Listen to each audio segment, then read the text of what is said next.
Thanks so much for being here this morning. And it's a timely session, Women and the 2020 Election. So as we celebrate the 100th anniversary of ratification of the 19th Amendment, ensuring women the right to vote. We're also celebrating this morning the return of Dr. Sarah Kornfield to the HASS virtual classroom. Her previous support of HASS programs include feminism, contemporary issues, feminist activism and patriarchy. And her most recent has been leading a discussion group on feminist living. And so it's wonderful to get back together this morning and continue the conversation. Sarah Kornfield joined the Hope College faculty in 2015. She is the Associate Professor of Communication in Women's and Gender Studies, where she teaches courses in rhetoric, media, and gender, and is also Director of Global Learning. She earned a bachelor's in Communication and English Literature from Wheaton College, her master's in Communication, Rhetoric, and Media Studies from Texas A&M, and a PhD in Communication Arts and Services and Women's Studies from Pennsylvania State University. So good morning and welcome, Professor Kornfield. Good morning. Thank you for having me back. So when I agreed to do this talk with you all today, we didn't know what we would be looking at in terms of the 2020 election. So it's been a little bit of a mystery as I've thought about how, right over the last couple of months, thinking about how this talk can come together and what we should spend our time discussing. So I'm gonna kind of zoom to an overview here of what I thought we'll spend our time on. We're going to think about women candidates in the 2020 Democratic primary. So specifically, we're looking at Amy Klobuchar, who's in the Aqua. If you can see her, let me see if I can get my laser pointer here. So she's in the Aqua here. Tulsi Gabbard, I believe in the background. Kristen Gillibrand in the black in the front here, and then we have Elizabeth Warren in the red and Kamala Harris further to the side. So we'll talk a little bit, not specifically about any one of these individual women very much, because we got a lot to kind of think about, a lot of different ways to think about women in the 2020 election, but we do want to talk about their Democratic primary campaigns. We also want to think about women as VP potentials in the 2020 Democratic ticket. So here you see a slate. It's not an entire slate, right? Biden's campaign hasn't announced all of the people whom he is considering for vice president. So I surely have people on here that might not be under consideration anymore, and I'm surely missing people, but I did my best over the past week to try to gather them together. But you see here Senator Elizabeth Warren, Senator Kamala Harris, former state, and I'm having troubles moving my mouse. Let me ask it for my arrow again. So you see here Senator Kamala Harris, former state legislature, Stacey Abrams, our own governor, Michigan, Gretchen Whitmer. This is Senator Tammy Valdemings, Representative Karen Bass, and Mayor Keisha Lance. And she does have professional photos, but I just really loved this one. I think it's from her winning on election night, right? She's the Atlanta mayor. Okay, so we'll talk about the VP potential a little bit. There are, of course, both Democrat and Republican female congresspersons and governors who are up for re-election, and honestly, we're just not going to talk about them. There's too many, and each state has its own politics and its own aspects. So, right, we know that they exist, but we're not going to focus on them. We are going to think a little bit about women who are working in and for the Republican Party. And on screen here is Kayleigh McEnany. She's the current White House, what's her formal title? Correspondent, right, a press agent. And we'll talk a little bit about Kellyanne Conway as well, of course. And then to wrap it out, we're thinking about women voters, right? As Connie reminded us at the top, this is the 100-year celebration of ratifying the 19th Amendment, which ensured, although it's written to say that white women can vote, given the Jim Crow laws at the time, that basically meant that white women can vote. And so you see in the two old-timey pictures, this divide, right, between white women who are getting out the vote, and then this other photo that says headquarters for colored women voters, right? And so as we think about women and women as voters, we also have to think very seriously about issues of racism and the ways in that continues even into today. I love this protest sign, the future belongs to those who vote. Okay. So that's where we're headed. Throughout, I will have times to kind of pause and ask questions and have discussion together. And I will try to call on you, or you can use the chat element. I can't see how people raise their hands because my screen's a little funky, but great, we'll have a good discussion as we go along. Okay, but before we get too much further, we have to have a couple of terms defined for us to make sure that we're all on the same page. So first of all, we have this idea of sexism. And we'll work our way to the word misogyny in just a moment. But sexism is an ideology. That means it's a way of thinking, a way of making sense of the world, and the basic kind of assumptions that we have in our minds. Sexism is an ideology that says, these arrangements just make sense, right? It's common sense, of course.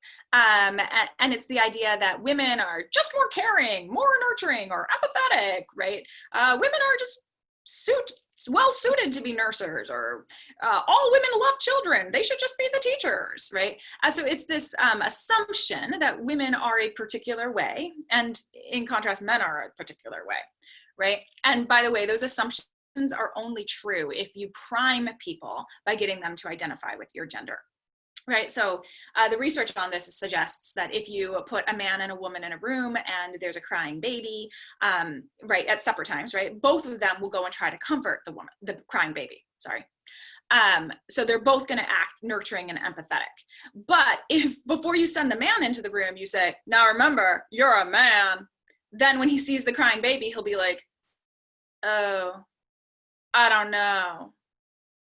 Do I touch it? Right? So it'll lower his responses of empathy.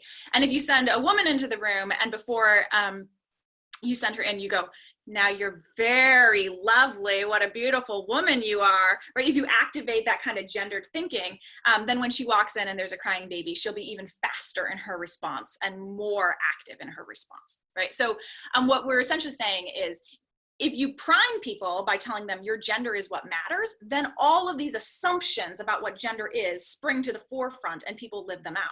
But if you don't make people think, oh, I am my gender, then honestly, men and women react in very similarly empathetic ways. Okay. All of this leads to a status quo, right? Just the way things are, in which men are in charge and women are not.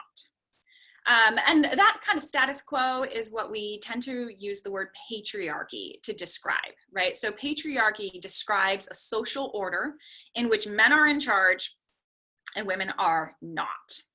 Then we get to this concept of misogyny. So commonly, if you hear the word misogyny, you don't hear it that often, but when you do, the common sense reference seems to be like, oh, the hatred of women.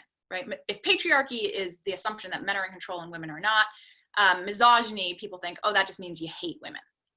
But we're going to take that definition off the screen because, as the philosopher Kate Mann explains quite thoroughly, and we'll look at her work a little bit more in a second here, it's the idea here that misogyny is actually the law enforcement branch of the patriarchy, right? It's misogyny that punishes women when they transgress the social order and when they threaten men.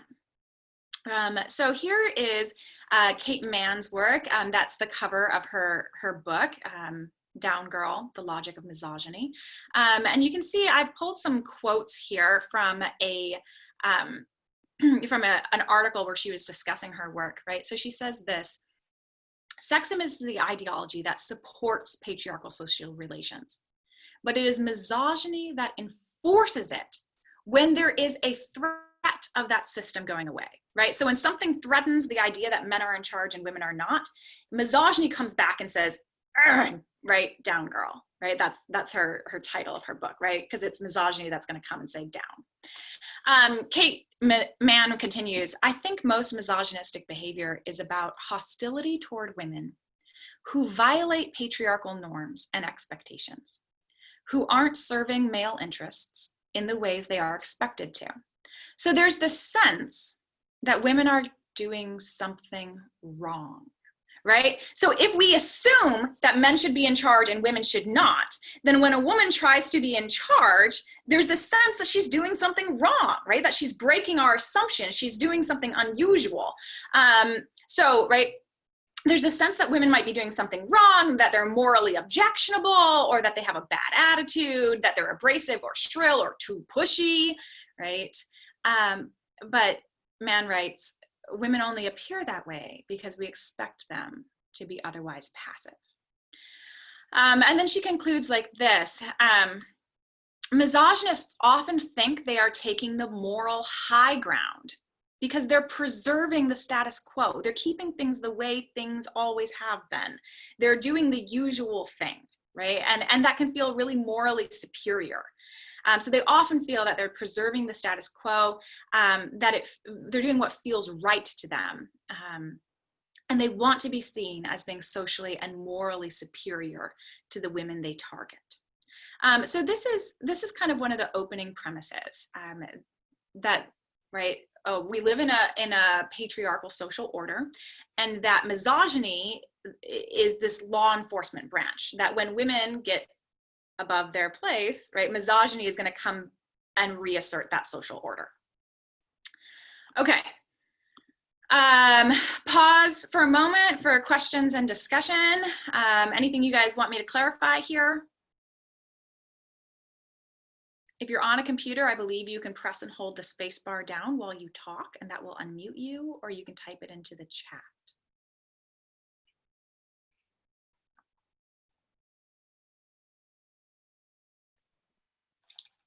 Judy Parr has raised her hand. I don't know what to do. How do we let Judy Parr speak? I think just unmute, yeah. Okay. How does one challenge that social order? I mean, this sounds like something very 18th century, that everything's in its right place and nobody challenges anything.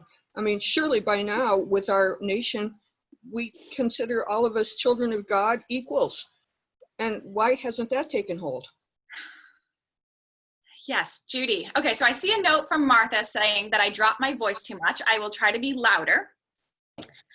Thank you, Judy, for that. Yeah, it's really disappointing to see feminists today saying the same things that feminists were saying in the 18th century. You are absolutely right. And when I finished working on my presentation and told my beautiful spouse about it, he was sad. And he asked me why I was going to end this talk today in such a depressing way. I didn't tell him I was going to start in a depressing way, but you've already noticed that. And as he prayed over our children's breakfast at the family breakfast table this morning, he prayed that I would not be depressing and that we would find moments of uplift in our conversation. And I'll try to do that for us today, Judy. But honestly, the answer is misogyny. I think Kate Mann would tell us that the answer is that misogyny, this law enforcement branch that says down girl, is actually incredibly effective, right? That both men and women regularly buy into the idea that men should be in charge and women should not.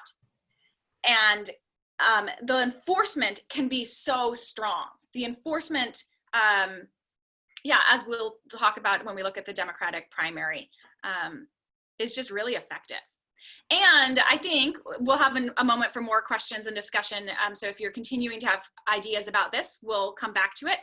But to follow up on Judy's point, right, how is this still happening? How is this still a thing, right? Aren't we beyond this? The answer is no. So here are some stats. This was reported by BBC News, and it's a United Nations poll. So what does it take to threaten the patriarchal system? And the answer is not much, because as you can see in these statistics, 90% of people are biased against women around the globe, right? So 90% of people are going to say men are just better at doing these things than women are. Globally, 50% of humans, so both men and women, 50% of humans think men make better political leaders than women. A third of humans are okay with men hitting their romantic partners. And around the globe, 50% of men said they had more of a right to a job than women. When we move just to the domestic United States, we're looking at stats that look like this. 39% of people think men make better leaders. That's both in the business world, in the home, and in politics. So across all spheres of leadership, 39% of people, both men and women, think that men make better leaders. And 39 is a better number than 50%. But really, we're still looking at 4 out of 10 people who are going to say men are just better leaders, period. If we look nationally, only 10 countries right now have, out of 193 countries, only 10 are led by women. And that's actually a decline, right? It's down from 15 countries in 2014. I have a question in the chat box, but I'm having troubles getting to my chat box. Hang on. Here we go, from Diane. If sexism is comparable to racism, what is misogyny correspondingly comparable to? Ooh, nice question, Diana. I'm not sure we have a name for it.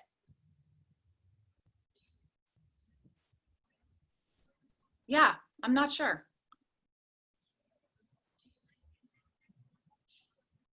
But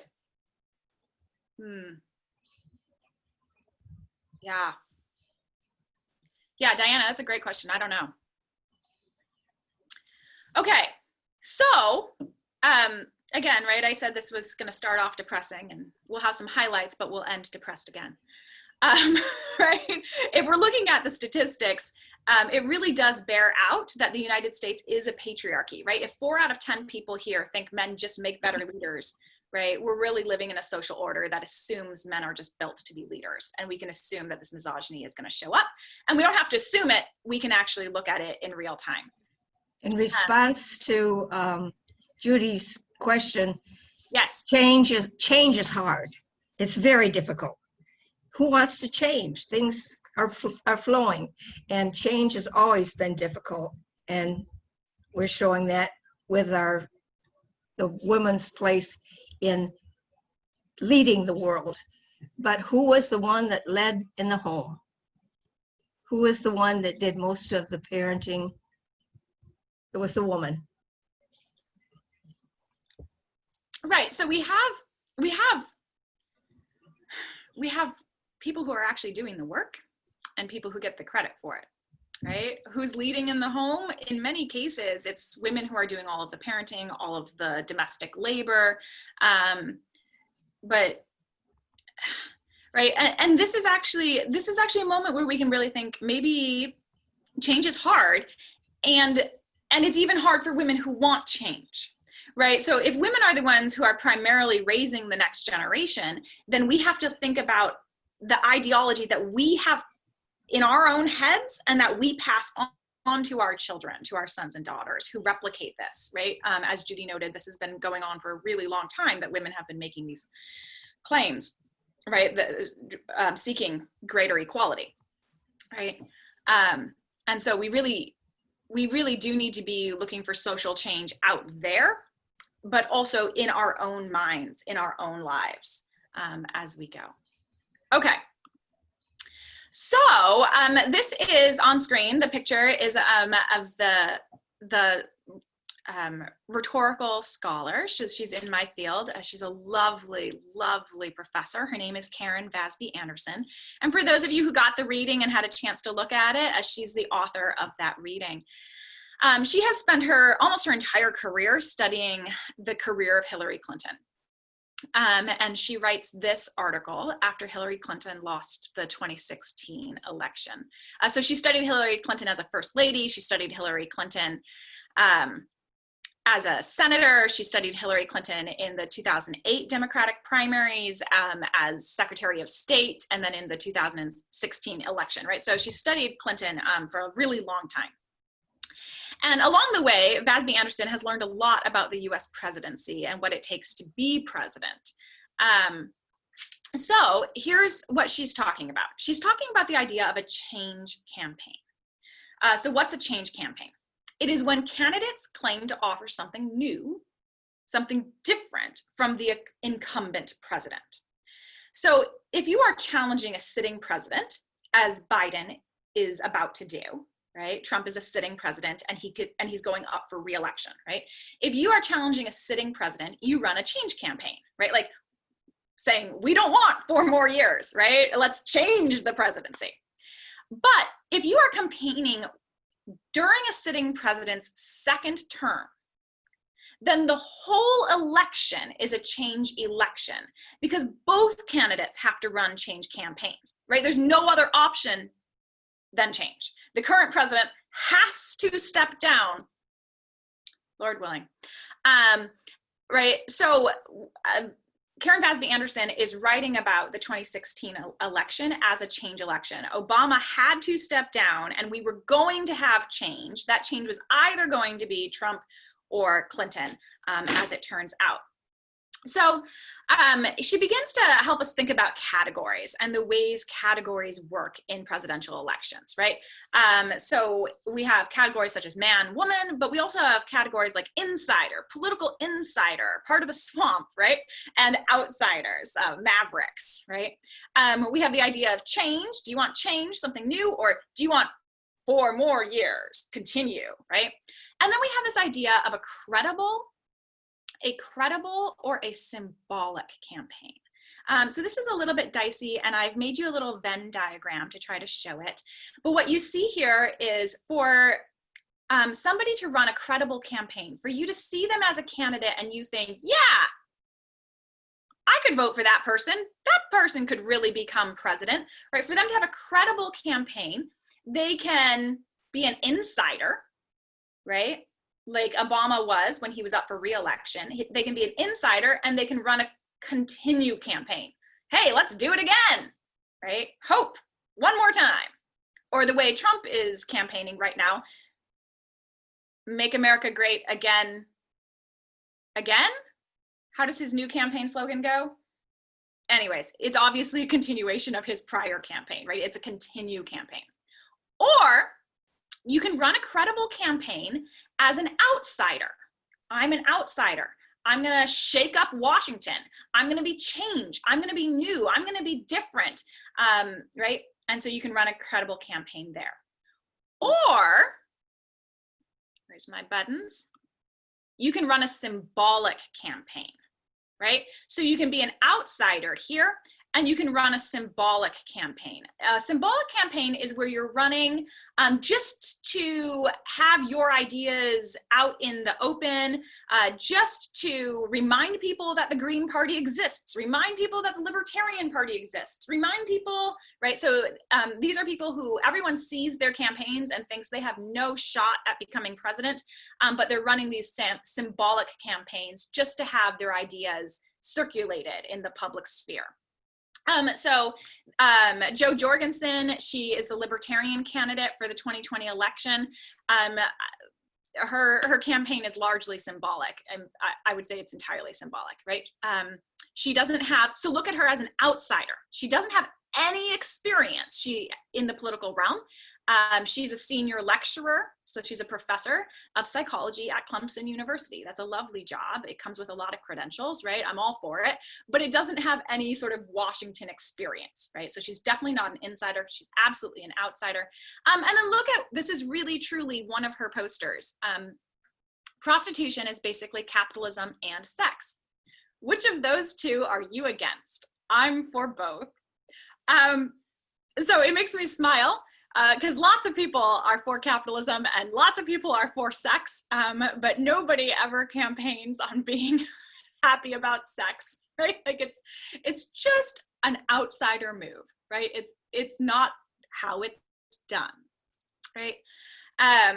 Okay, so let me get my button back.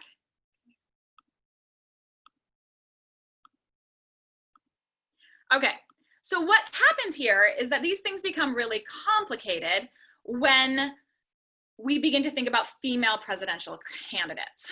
Okay, so to be credible, instead of being symbolic, so to be here in the credible realm, women must be long-standing politicians with considerable experience, right? So I mean, think about it. Even in my own voice, when I look at Jo Jorgenson's campaign as the Libertarian candidate, I think it's kind of laughable, right? She seems to me like such an outsider and so symbolic. And I don't know why. Like, I know she's a really well-established psychology professor, and surely that carries weight with me as a co-professor. And yet even I think that's not the experience you need.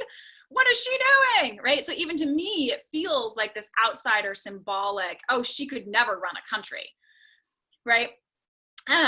So for somebody to feel credible to me, they have to have Hillary Clinton's level of work experience or Elizabeth Warren's level of work experience, right? They have to be incredibly insiders, lots and lots of political experience.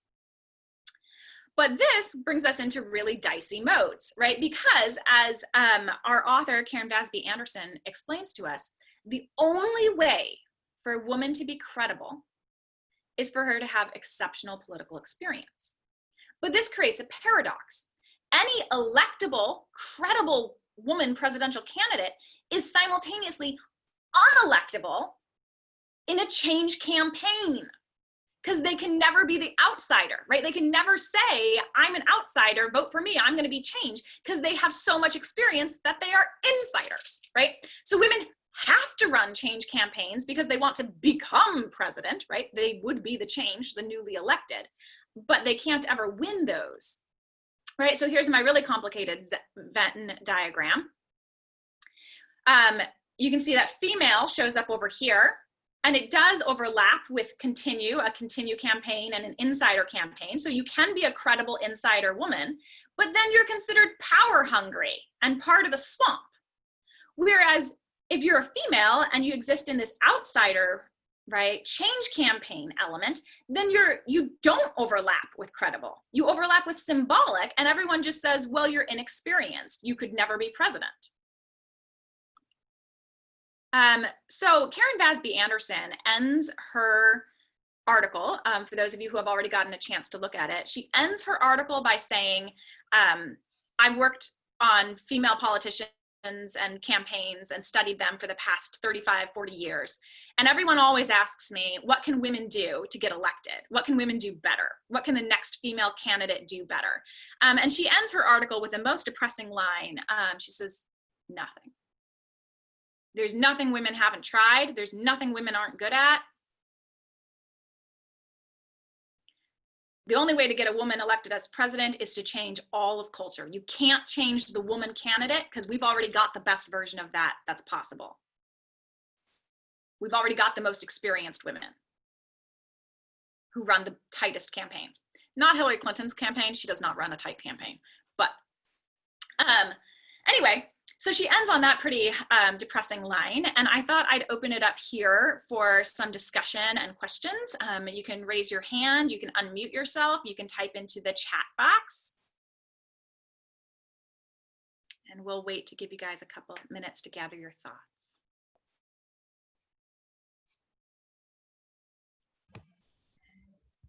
I have a question about what does a person's political philosophy, their way of handling economy and social issues, and that tie into what candidate you vote for. And that's how we kind of became a Democratic and Republican, because of the way our policies were aimed. And we became independent because they overlapped a lot of the policies. When does that come into play? Our two-party system? I Well, believe just policies. Who do we vote for? Do we vote for a person, or do we vote for the policies that they are promoting and advocating as for America's direction? yes. So do we vote for the person or do we vote for their policies? That's a lovely question.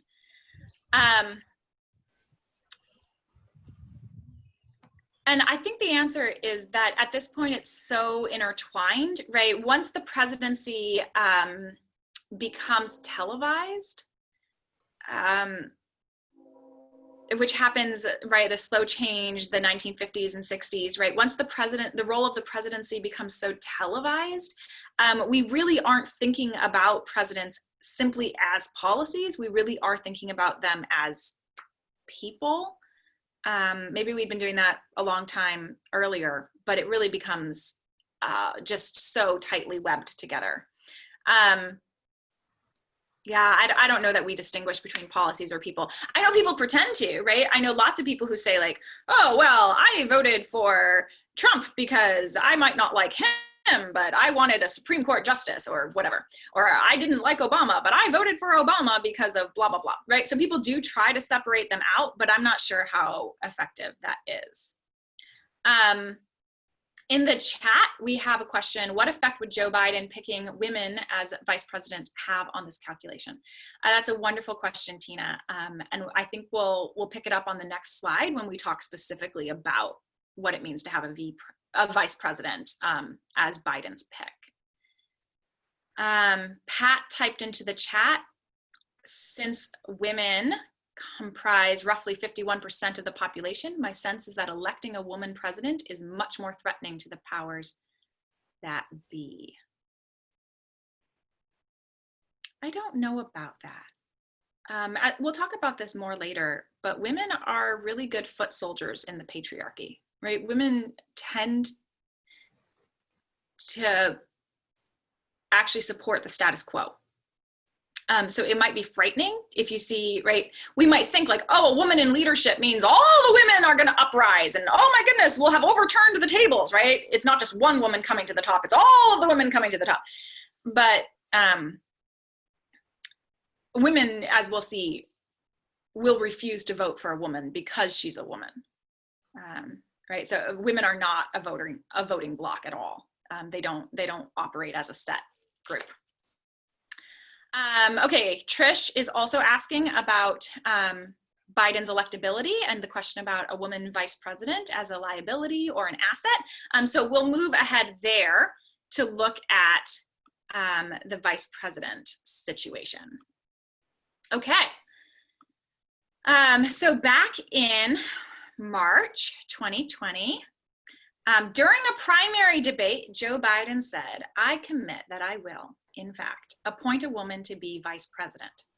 There are a number of women qualified to be president tomorrow. Okay, and again, we have the slate of candidates that I was able to find. I know that there are more out there and some of these might no longer be under consideration, but in the recent press publications, Warren, Harris, Stacey Abrams, Governor Whitmer, Val Demings, Bass, and Lance Bottoms were the names that were coming up over and over again. Yeah, so we have this question, right, about whether it's going to be an asset or a liability.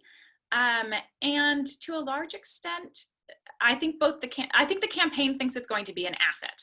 The campaign absolutely thinks that it shows that Biden is progressive, that it shows that Biden cares about women who constitute 51% of the United States population, right? So Biden's campaign absolutely thinks that this is going to be an asset. And I would expect that they are probably right. We need to take a second to think again about racism here. Because one of the other things that Biden has done is he put together a really diverse candidate pool with a number of African-American women who he's considering for VP. So it warrants us pausing for just a moment to think about the role of white supremacy and racism in the United States. So this is from a Washington Post news article from a couple days ago, Erin Haynes.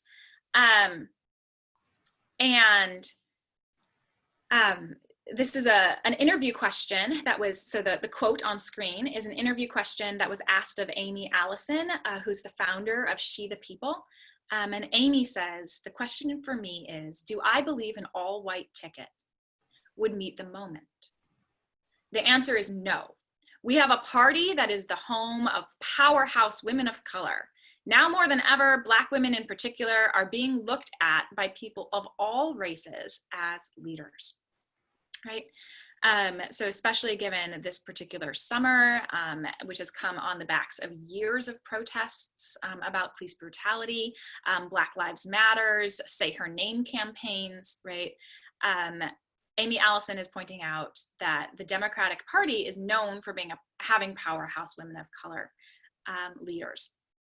So, but if you ask the general population, so the chart that's on the screen at the moment, it's based on a New York Times and Siena College poll of registered voters taken, and the poll was taken during the middle of the month of June. And the question is, do you think Joe Biden should select a vice president who is white or Black, or do you think race shouldn't be a factor in his selection?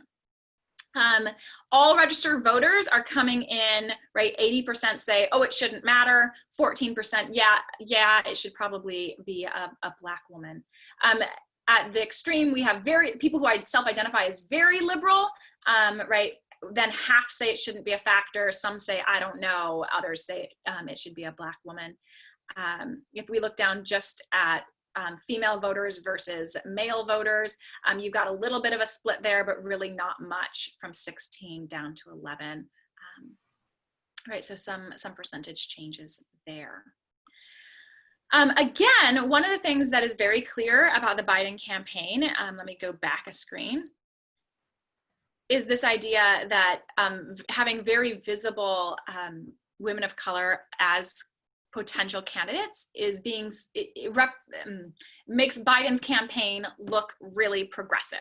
Whether or not he ends up picking a white woman or a Black woman or a Latinx woman or an Indigenous woman or an Asian woman, right? It makes his campaign look more progressive to say like, oh, these are all the people that Biden is considering.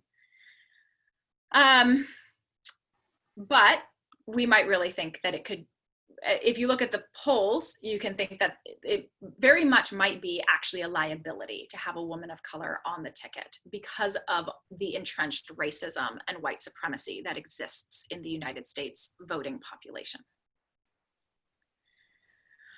But when we think about what these women are actually going to be doing as vice president, here's where things get really interesting. So this is an older article. It's written by Sadie Doyle. It was published back in February in Dame magazine. The title ran, "Will We Ever Have a Woman President?" And so as you can see, it was done back in the primaries. This was at a stage when Warren was the only still alive candidate, essentially, who was female.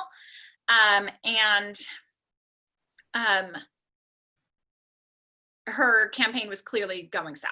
It was clear that people were not going to vote for her in the primaries. She'd lost a couple of primaries in a row. And so here we're thinking about vice president possibilities and misogyny. Again, we're not thinking about misogyny as the hatred of women. We're thinking about misogyny as that law enforcement branch, as the force that says down girl. Right? So here's this article written by Sadie Doyle, right? And she says this, right? Women are expected to work harder than men and are held to a higher standard in order to deserve power.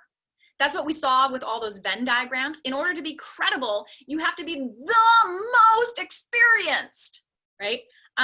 Because if we think about Carly Fiorini back from the 2016 campaign, she ran, I think, Hewlett and Packard, right? She has at least as good business experience, and in fact her companies don't tend to go bankrupt, right? So she had really good business experience, and you put her business experience up next to Trump's business experience, but somehow Trump was credible and she was symbolic. Oh, the Republicans, they have a woman candidate. That shows how Republicans like women too. That's a nice symbol, right? So again, this article from Dame Magazine is pointing out these things that we have already seen from those Venn diagrams, right? In order for a woman to deserve power, they're held to such high standards, but then they're torn apart for the moral abomination of wanting power in the first place, right? So this again is that idea of down girl and the restoration of the social order as being seen as a moral act, right? So here we see some really interesting things about what that sort of placement looks like in relation here to Warren and Sanders, but we'll see it again in relation to Warren and Biden in a moment. So the article reads, early last spring, men were eagerly anticipating that Sanders would ultimately claim credit for most of Warren's policy proposals. Because again, I forget who asked, but somebody asked, like, how do we differentiate between the person and the policies, right? Here they're saying, well, those policies between Warren and Sanders on a lot of things were actually very similar, right? So here's Matt Karp, who was part of Sanders' campaign, and look what he tweeted. It's down here at the bottom here. He tweeted out, really appreciate this policy shop for the Sanders administration that we currently call the Elizabeth Warren campaign, right? Essentially saying, like, she's shopping out all of our ideas, and that's great because then we'll know which one is the winning idea. Like, her campaign is just going to be something we're going to use, right? So the article goes on, even as Sanders supporters slime Warren as a fake or a snake, right? His campaign is helpfully leaking stories that he's considering her for vice president, or maybe, you know, she'll get to be Treasury Secretary. Oh, who knows, right? And then here's this highlighted part. The chief appeal of a Vice President Warren, men keep accidentally saying out loud, is that Sanders wouldn't have to do any presidenting. Look at this direct quote from David Walsh, a progressive commentator. My dream Sanders-Warren ticket would very much see Bernie as the titular organizer-in-chief, with Warren taking over the running of the administrative state. Right? And it goes on, the plan is not to wipe Warren off the map, right? It's to make her look so incompetent that she can't be elected, and then reincorporate her into the men's campaign in a support role, thus reaping the benefit of her work, which is obvious even to some of her most inflamed detractors. It goes on. Our denigration of female presidential candidates is rarely about those actual women. It's about restoring traditional gender roles. It's about keeping women down under men's control. It's about keeping women out of seats of power so they can fulfill the role we have told them is natural, subservient. And it goes on. As a culture, we don't believe women can't lead. We believe they shouldn't. That a powerful woman is a violation of the natural order, and that men are demeaned by being made to answer to a woman. And even the most qualified woman, the brightest woman, should hope for no more than to prop up a less bright man. So what's spelled out in this really scathing news article, right, are all of the concepts that we've been talking about already. This idea of misogyny, this idea that even a really well-experienced woman can't be electable because she's somehow subverting the natural order, right? And we need to, again, put her back down. And some of you might say, hey, well, if Biden is just a figurehead and Warren is really running things, isn't that good enough, right? Isn't that, you know, the close enough, at least close enough for now? And the answer is, I can see why we might think that, but ultimately no, right? If Biden is running things and Warren or some other woman is propping him up, what we see is kind of reestablish the ideas of boss and secretary, right? She's going to do all of the work and he's going to get all of the credit. And while you might say, but yeah, but then at least a woman's work is affecting policy change in America, and isn't that great? The answer is, well, maybe. But more than that, we have continued to cement this social order that says only men should be in charge. And if a woman tries to, there's something wrong with her, right? it says that all of a woman's effort can at best be second place. And anytime she tries to actually say my way, right, we can smack her down. So right, this is the same premise that plays out in the small family scale, right? This is the premise that has played out in my family drama when I look at my parents, my sweet, loving parents. My mother does 95% of the housework, all of the cooking, all of the cleaning, all of the decision-making about our schools, when she was raising my sister and I, right? My mother does all of the vacation planning. She does all of the house planning. She does all, right? My mother does all of the work about our family's daily life that really has long-standing effects, right? Like about whether or not my sister and I were going to go to college, and right, like it's her planning that made sure that my sister and I went to college. Thank you, Mom. And yet, both my mother and my father will say, "What are you talking about, Sarah?" That's my name. Your dad's in charge. You have your father to thank for that. And there are times when my mom and dad have had a serious disagreement about how to spend money or whether or not we were going to move. And my father would always just say, "It's my responsibility as the man to make this decision." And then he would. And it didn't matter that my mother put in 95% of all of the household labor and the daily decision making, right? When push came to shove, if there was a disagreement, my dad did what he wanted, right? And if we amplify that up to thinking about turning a vice president essentially into a secretary and Biden into a figurehead, right? What you're getting here is this sense of, yes, but if anything ever push comes to shove, if she ever says it has to be like this and he says no, we know he's going to win, right? To bring back this idea of how race and racism and white supremacy play into things, this is a quote from Black Lives Matter's co-founder, Alicia Garza. Alicia Garza has later said that Biden needs to pick a woman of color as his VP, but before this summer, Alicia Garza was still backing Warren. And so this is an older quote from Garza. Garza said, "She, Warren, has been for a long time doing a lot of work around understanding systemic racism. Warren, she, could motivate progressives in such a way that brings people together around race, class, and gender. If Biden wins, he will need Warren at his side because frankly, I don't see how without her leadership, Black communities are going to get much."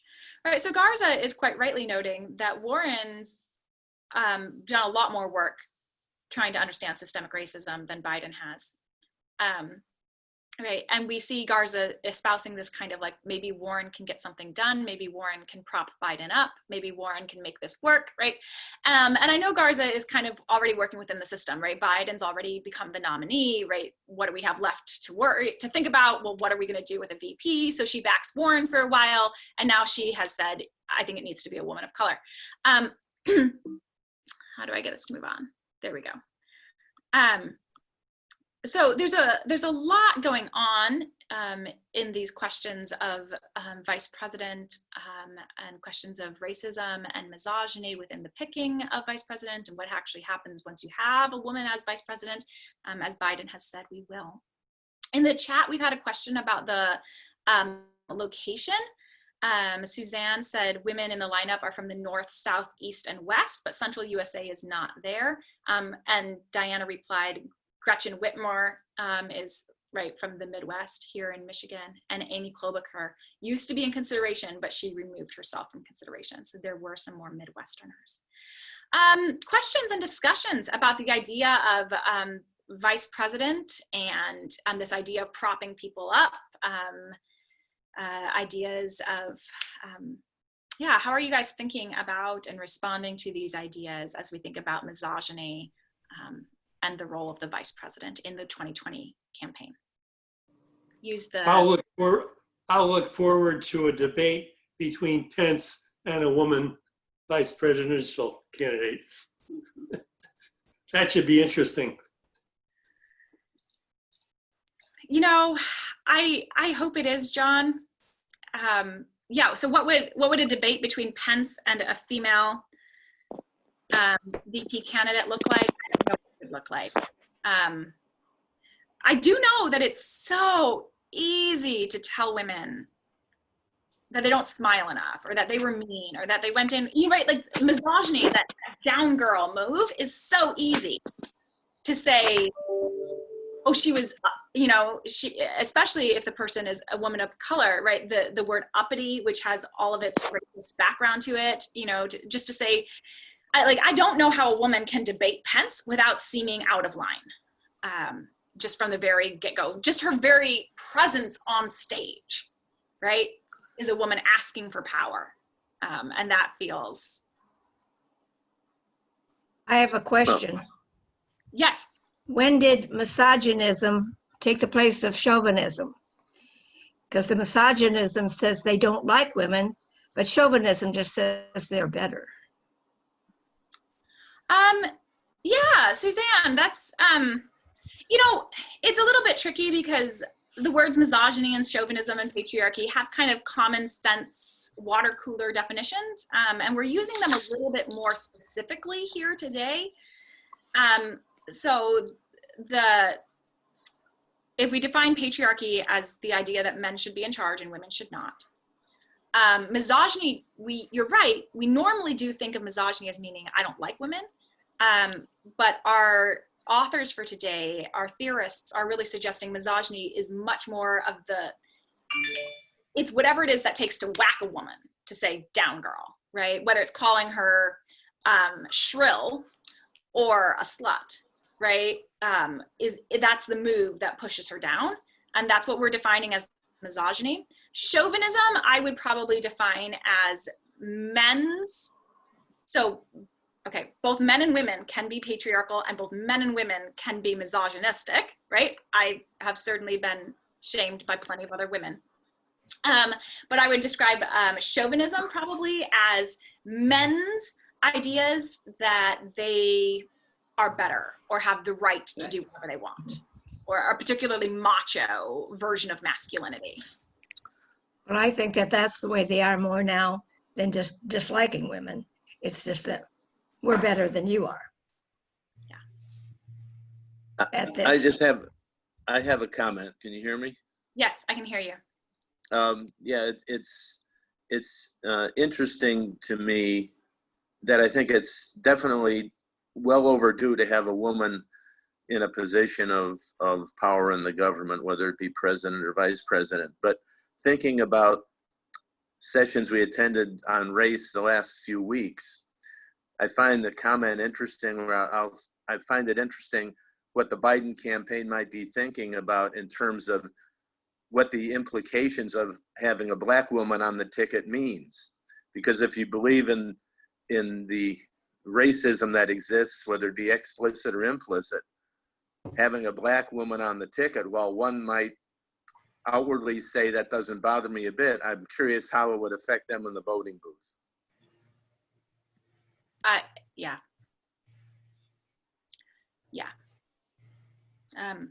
Again, I did warn you that I'm pretty depressed about the prospects. So yeah, I just echo that. Sure. Bridget, okay, wait. I've missed some things in the chat. It is possible. So Tina said it's possible for a black woman vice president candidate to bring excitement and to encourage young voters and voters of color to show up. So that is the potential optimism, right? Can it fire up the base, right? Can it fire up people who don't normally vote, young people and disenfranchised people, right? Can we actually bring these people to the polls, and would a woman of color VP candidate do that? That is a source for optimism, and I hope so.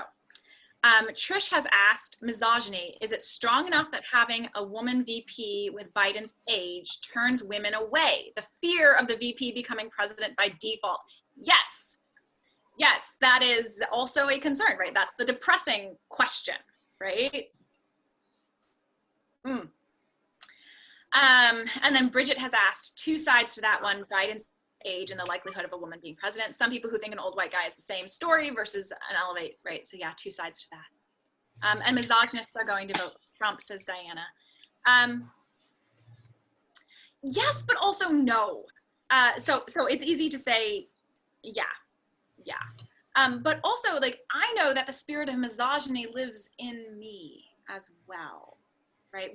No one's innocent here, right? And when I say that, I mean, like, sometimes I see students in my classroom and my first thought is, you're wearing that? And I think, oh my word, right? Like, my own, right? Like, listen to my own mental misogyny that's gonna judge someone based off of their neckline or their skirt, right? So if it lives in me,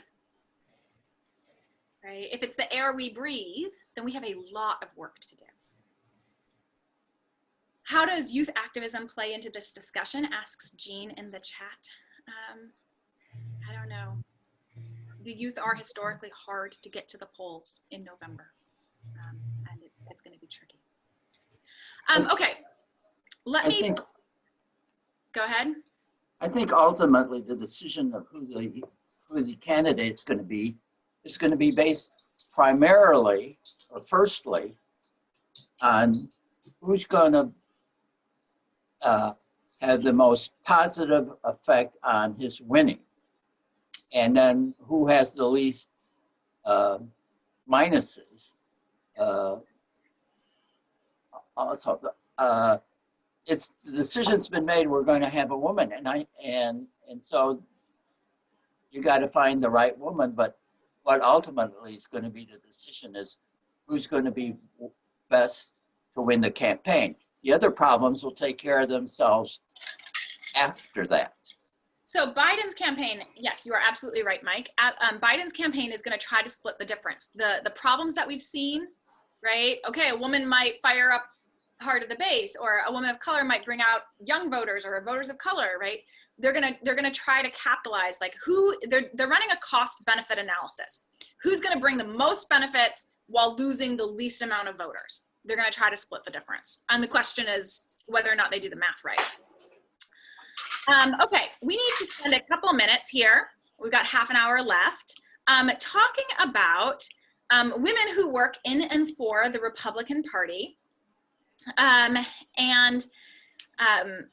screen, you see Kaylee McEnany, I never quite know how to say her last name, and Kellyanne Conway. And there's lots of other women whose pictures I could have put up on screen as well. Down at the bottom, you see the words hegemonic femininity, and we'll get to that in a moment. But over here, I want to talk about these 4 bars and the theorist named Bell Hooks. Okay, so Bell Hooks tells us that we live in a patriarchy where we assume that men are better than women, but it's not just a patriarchy. Bell Hooks says that it is an imperialist, white supremacist, capitalist patriarchy. So it's not a simple ranking of all men on top of all women.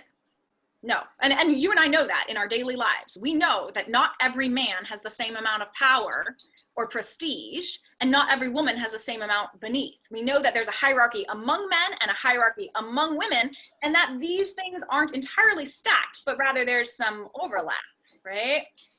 And Bell Hooks is giving us the tools to think through how is it that you climb the ladder, the hypothetical ladder of power.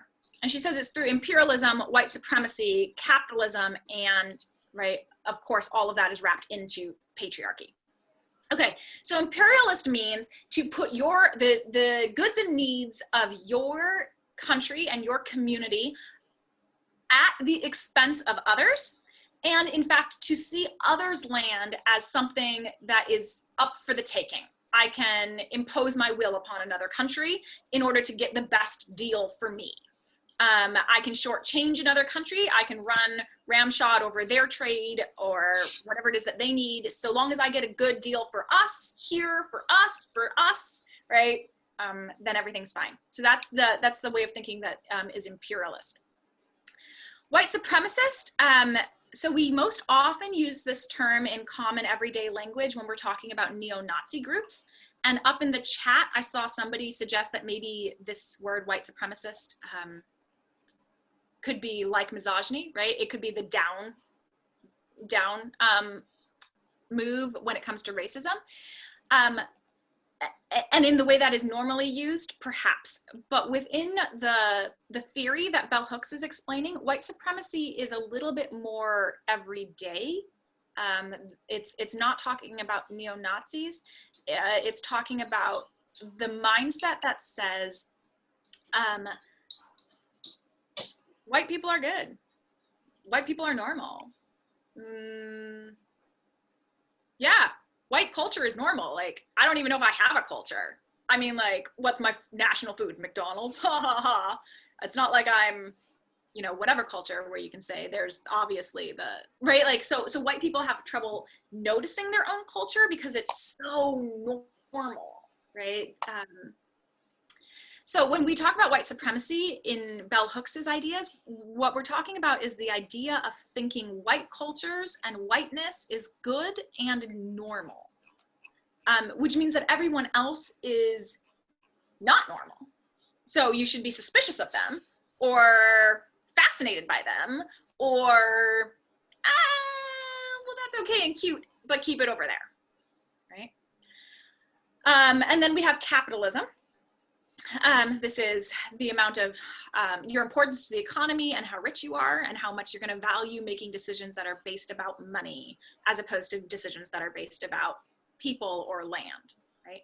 And then we have sexism or patriarchy, which is, again, this idea that men are in charge and women are not. So when you put all four of these together the way Bell Hooks does, she says, we live in an imperialist, white supremacist, capitalist patriarchy. So the way you get to the top is by embodying all four of these, right? You have to say, America first, us first. I'm gonna cut a good deal no matter what, right? And no matter who gets the bad end of that bargain for another country, because they don't matter, they're a different country. White supremacist, whiteness is good, whiteness is normal, whiteness is, yeah, the status quo. Everyone else is, I don't know, right? Capitalism, right, the economy is the most important. We're gonna do whatever it takes to keep the rich people rich. And then patriarchy. So what we see here is that it's actually very, very possible for women to come out, white women, to come out really high in this ranking. Right? So if we're thinking about the rankings, yeah, women are never quite going to be at the top, but women can be really pretty close here, especially if they, right, are willing to think imperialist, right? Agree that our country at the expense of everyone else, or our community at the expense of everyone else, especially if they're willing to say and believe, yeah, whiteness is good and normal. Especially if they're going to value the bottom line above everything else, they really climb this, right? They're women, so they're all never going to come out quite at the top, right? But they can get pretty high there too by enacting what's known as hegemonic femininity. This is a very specific way of acting out your gender, and you see it pictured on screen, quite frankly, right? Like it's very feminine, attractive, tight clothing that is still considered modest somehow. It's very feminine jewelry, blonde hair, professional, and yet at the same time, quote unquote, naturalistic makeup. And it's behaving in ways that are designed to stroke men's egos, right? Laughing at all the jokes, smiling, being supportive, never asking to be at the top, always asking to be second place, right? And second place is really powerful. So one of the things that Bell Hooks is pointing out is that white women especially have a lot to lose. When we try to create change, we're not just changing the patriarchy, we're changing an imperialist, white supremacist, capitalist patriarchy, and white women actually have a lot to lose if they've bought into imperialism, bought into white supremacy, bought into capitalism, and not capitalism like it's good to own a house. Capitalism like money is the most important thing that matters, right? The economy. And if women are comfortable and happy performing hegemonic femininity, then they can actually be really high up the ladder. I have a picture here before we open it up for discussion, right? Just in the level of how well they perform hegemonic femininity, we might look at Elizabeth Warren, and you can really see just in her picture, like, she does not look like Kellyanne Conway, right? She has the short hair, she wears the glasses, her makeup is much more tame, right? She's not wearing these tight dresses, she's wearing the blazers, right? No dangly earrings, it's all little, right? So her performance of hegemonic femininity is a lot lower, and she doesn't stroke men's egos, right? She tells men that they're wrong when she thinks that they're wrong. Stacey Abrams, again, she's very much performing femininity, but she would fall lower down in the rankings of hegemonic femininity because she's Black, and because America's history of racism and ongoing current racism tends to discount the womanliness, the femininity of Black cultures and appearances. And she is even less likely to smile at you or to laugh at your joke if she thinks that you're being a bad person, right? So she's not doing stuff just to stroke somebody's ego, which brings her performance a lot lower in this performance of hegemonic femininity. Okay.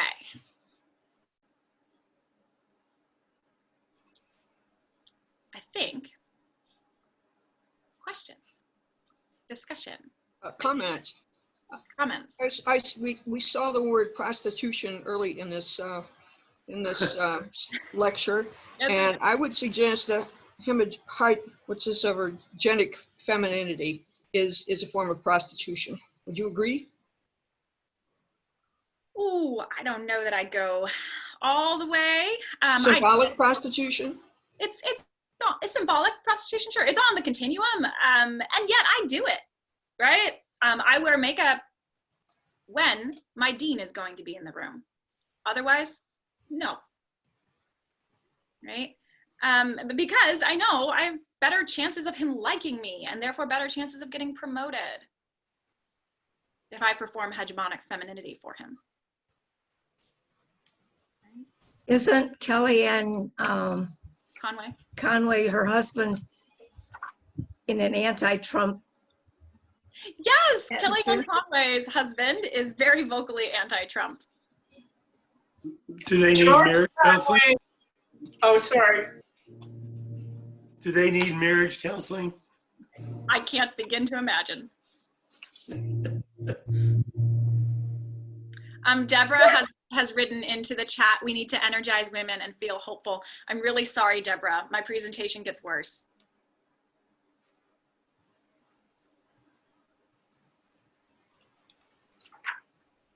Other questions, responses, ideas as we think about women and hegemonic femininity and this concept of an imperialist, white supremacist, capitalist patriarchy?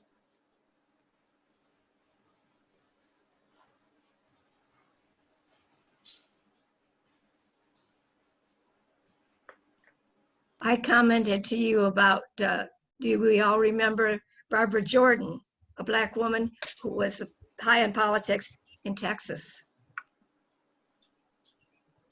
I do not remember Barbara Jordan. I'm sorry. I don't know if she was before I was politically aware. You're too young.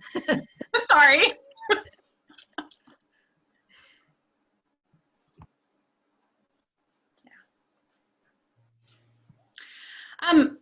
Okay, let's think about voters.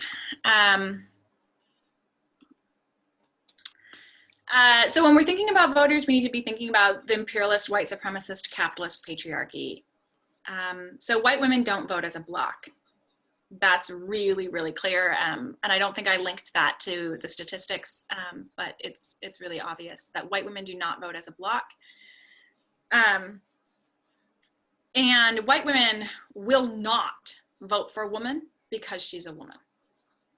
We might have other reasons to vote for her, but women, right, like we don't enact that type of solidarity. We don't say, hey, there's a pair of ovaries, I'm gonna vote for that, right? We might vote for a woman because of lots of other reasons, but not simply because she's a woman.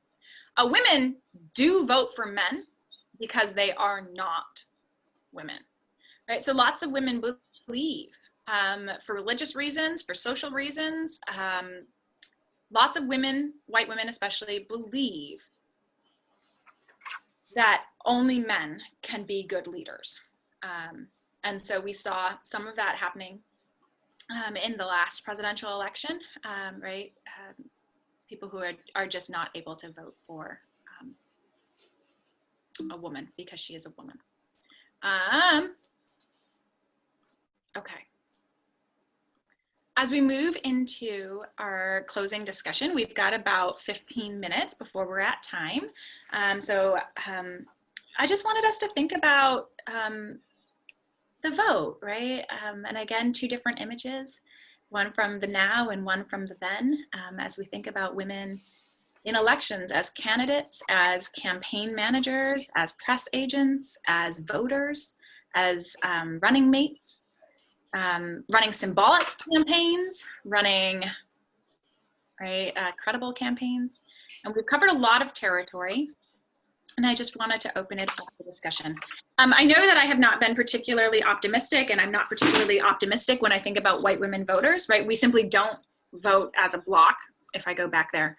And we're not gonna vote for a woman just because she's a woman. So I don't have a lot of optimism. Like, I don't think that in the next election, we're gonna see women coming out really strong in any particular way, white women, that is. But on the other hand, there is great cause for optimism, right? I have a profession that I could not have had 70 years ago. And that's amazing, right? We have actually seen change over the last 100 years, 200 years. It is significant change, and it's uneven. It's changes that white women have been more likely to benefit from than women of color. But we have seen change, and that is cause for optimism. Yeah. Deborah in the chat has asked, do your white women statistics break out young women, those born with freedoms and equality? Yes, it does. I didn't put the hyperlink in there, but I can find it and circulate it through HASP's administrators to show you some of the breakdown statistics of the ways in which white women vote. Other questions and discussion items? Things that you're mulling over, thinking about. How do you explain Golda Meir and Angela Merkel and some other women leaders? They're in other countries.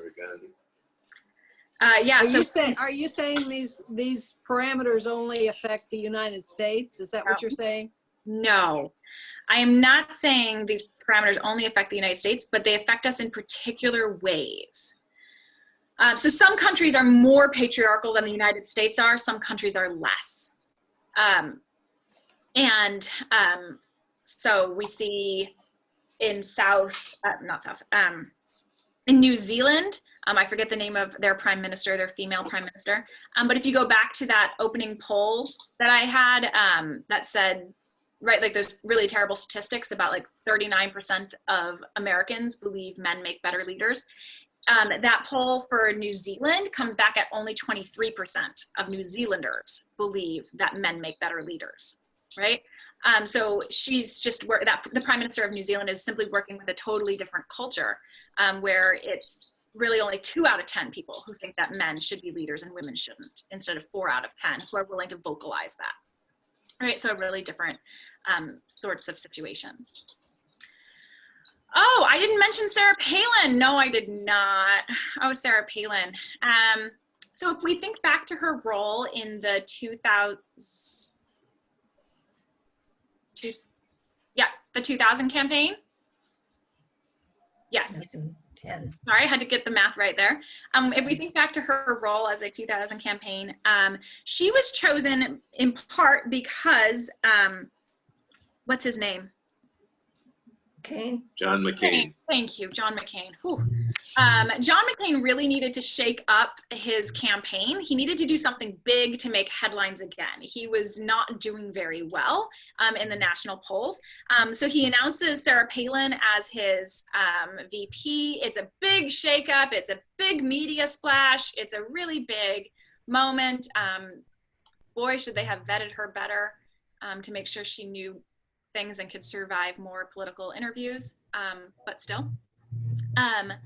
So she's picked to really shake things up. And what you actually see there is a really clear portrayal of that hegemonic femininity, right? That she's absolutely there to prop McCain up, to be the kind of sexy secretary to his boss figure, that she's incredibly beautiful in heterosexual standards, and she's there to be this kind of ornament, arm candy sort of piece in his campaign.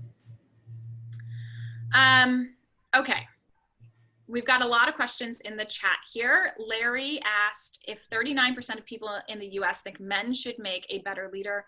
What about the other 61%? Honestly, I don't know.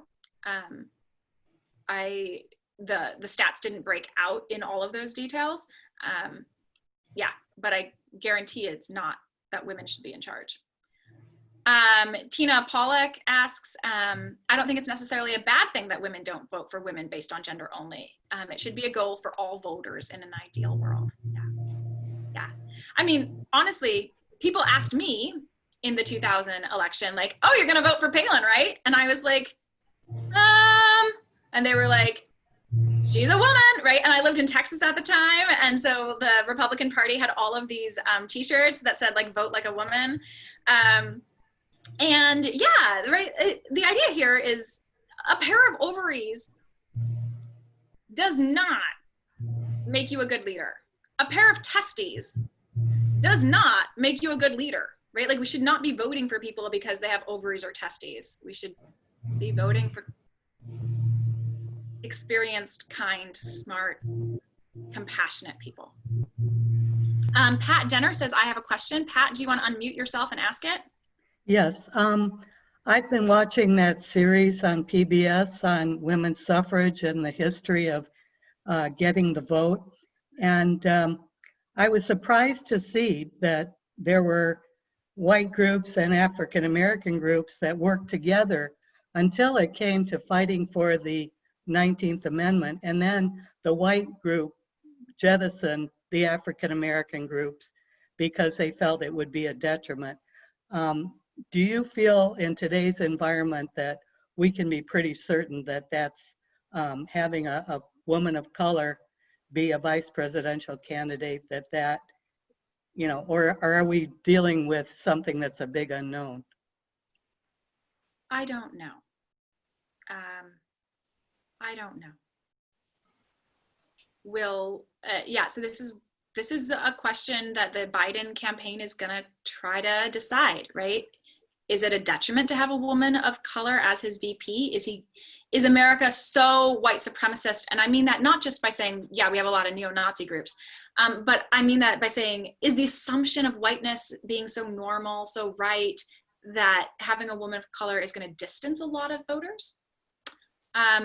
Right, which is essentially the argument that the white women's suffrage groups made 100 years ago, right? Okay, this is going to distance people, so we're just going to cut you out,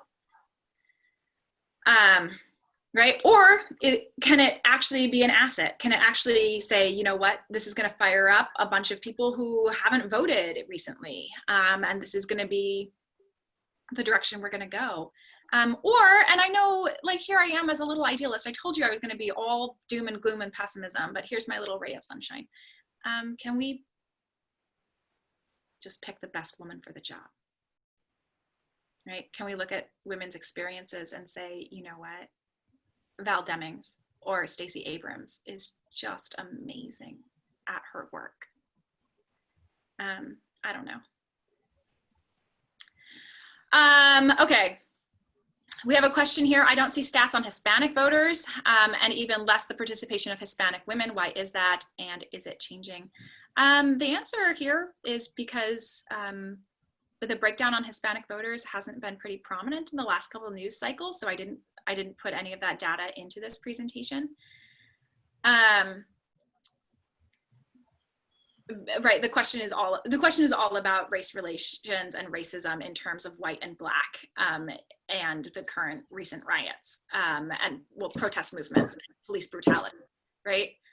So that's the conversation, and that's what the polls are asking. So I don't have that data that's current to report. Hispanic voters don't quite vote as a block. They're not quite as divided as white women are, but some Hispanic voters tend to run the gamut from really conservative to really liberal. So quite a gamut there. Diana Nelson says, back to the beginning for a minute. I think that we need to be very careful about the ideas we label weird, such as prostitution, because once upon a time, the idea of women in combat or a black president or votes for women were weird. Yes. So I think about the legal sex workers, not that I think it's a good idea in Amsterdam, but they exist. Yes. So the idea of legalizing prostitution has been considered weird in the United States for a long time. But several states have legalized prostitution. And you're absolutely right. Sometimes it's very easy for me to be moving fast and just kind of say, okay, lots of people think that's weird, and then move on. But you're right. The whole point here is that things that used to be considered weird don't always need to be considered weird, right? Women voting used to be unthinkably weird. Yeah.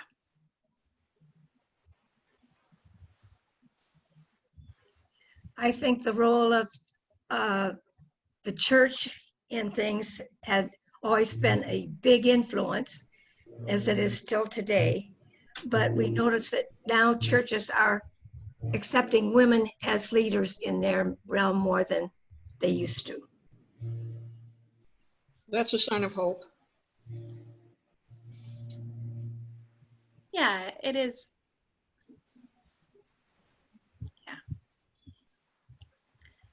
As long as you believe that God made men and women so that men should be in charge and women should not. Right, then you're never going to vote for a woman, right? Yeah, so to the extent that we are thinking very seriously about Christian theology, and we've seen increased acceptance, at least in mainline denominations, for women's ordination and women's leadership, right? These are beautiful things. I'd recommend, it's a new book out. It's called Jesus and John Wayne. It's written by a Calvin history professor named Kristen Dumais. She's just lovely. She's done a lot of historical work on women's suffrage and has a book, I forget the name of the suffragist she writes about, but she has a book about, I think it's Emily Bushnell, a book about an earlier suffragist. And then her most recent book is called Jesus and John Wayne. And it's about the white evangelical church and the ways in which it has become obsessed with masculinity and what we might even call chauvinism. But I'd recommend that book. It's really quite great. Let's not forget, says Pat Williams, that Hillary won the popular vote. That seems to be a slight victory. Yeah. Yeah. Yes, I do apologize. It is easy for me to be really doom and gloom these days. But there are real reasons for optimism.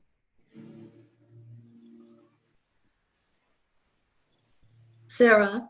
Yeah. Can you equate in any way the backlash of having a Black president and moving to this administration? Was that a factor in that movement to throughout white privilege? Did it also affect the Hillary Clinton campaign? Yes, it did. Yeah, so I have a meme, a picture that I show in one of my undergraduate student classes that I didn't wrap into this particular presentation, I thought. But it's a picture from the 2016 campaign that said, voting for, so it's a picture of Obama and Hillary, and it says voting for Hillary would mean that we have 12 years of a president with a vagina. Okay, so it's a pretty obscene, yeah, I can see your facial reaction, Diana, right? You're on my screen at least, right? Like it's a pretty obscene message. And I mean, it was a fringe message. It's not like we saw that on the nightly news, although we might have heard it on talk radio. But the message is this idea that Obama wasn't a real man, right? That he had a vagina. And the insinuation wasn't that Obama is a trans person, but rather is the denigration of Black masculinity, of Black men as being not quite real men. And that's a really long-standing racist premise. So we see in our culture, Black men are often held up as being like incredibly masculine in violent, hypersexualized myths. But then at the same time, Black men are positioned as never quite able to do all the manliness, never quite the real man. And I'd recommend 2 books here. The first is Gail Biederman. She's a historian out of Notre Dame. Her book is called Manliness and Civilization, and it's just gorgeous. And the second book I'd recommend is by Tommy Curry. He's a philosopher and race scholar, and his book is called The Man Not. So MAN-NOT, The Man Not. And those are really, really beautiful explorations of the ways in which racism and sexism are combined. So we have huge backlash against Obama's presidency, against this idea of seeing our culture slip away, which really is white people saying, uh-oh, whiteness might not be in charge. Symbolically, we had a Black man in charge. Like, what does that do to our assumptions that whiteness is good and normal, right? So we have that backlash, but that backlash is often expressed in really gendered ways, as that particular heinous meme suggests. Biden is leading in the polls by not doing much. Yes, he is. And then I see in the chat from Priscilla, what are your thoughts on abolishing the Electoral College system for voting? And we are right at time. My answer there is I think it would be a good idea. Yeah, in the same way that I think gerrymandering at the state level, thank goodness, right? Like that motion passed to get gerrymandering out of Michigan. That's really exciting. In large ways, the Electoral College functions as gerrymandering at the national level. That's my perspective. Sarah, I Yeah. want to thank you so much for the time you've spent with us this morning. So much to think about, and lots of work to do from certainly from a cultural perspective, and so important during this election year. So don't forget to vote. Yes, it only works if people vote. If people vote. Right. Yes. Thank you so much. Thank you. Thanks. Thank It's lovely you. to spend the morning with you.